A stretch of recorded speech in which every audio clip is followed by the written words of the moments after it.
Après plusieurs mois de bataille judiciaire, la comédie musicale Les 10 Commandements est de retour sous la houlette de Pascal Obispo. Une nouvelle version différente et dans laquelle un ancien candidat de télécrochet a été choisi pour remplacer le regretté Daniel Lévy. Si est l'une des comédies musicales les plus marquantes des années 2000 en France et plus de 20 après, les gens se souviennent encore des chansons des 10 Commandements.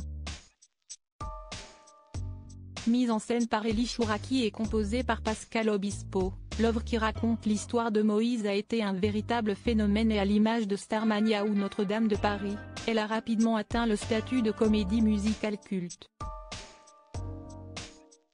Elle a également permis à son interprète principal, Daniel Lévy, de devenir une star de la chanson.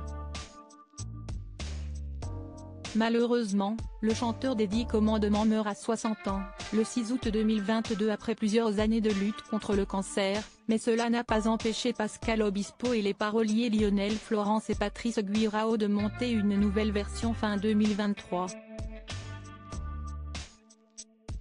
Une version dépoussiérée, comme l'indique l'interprète de Lucie, mais son ancien collaborateur Elie Chouraki ne l'entend pas de cette oreille et décide de l'attaquer en justice.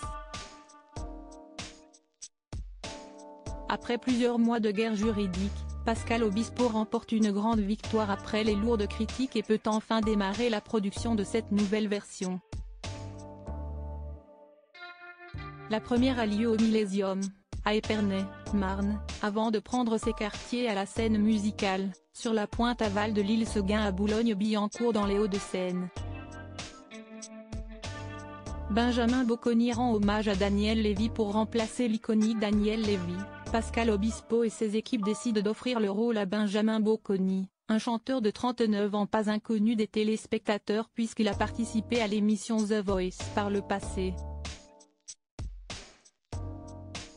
Une véritable surprise pour ce dernier, qui ne s'attendait pas à obtenir une telle chance.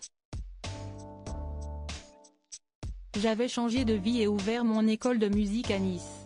Mais j'ai tout bouleversé pour ce rôle, raconte-t-il dans le dernier numéro de Paris Match, ce jeudi 23 mai, avant un bel hommage à celui dont il prend la succession et avec lequel il a eu la chance de chanter par le passé. Il a été pour moi un exemple, il m'a beaucoup inspiré. S'il semble remplir tous les critères, Benjamin Bocconi passe après un chanteur qui a atteint la consécration avec les 10 Commandements, comme le rappelle Albert Cohen, le producteur de la comédie musicale. Benjamin est très largement à la hauteur, mais Daniel est irremplaçable sur le morceau L'envie d'Heimer. Alors, cette fois, personne ne l'interprétera en solo, précise-t-il.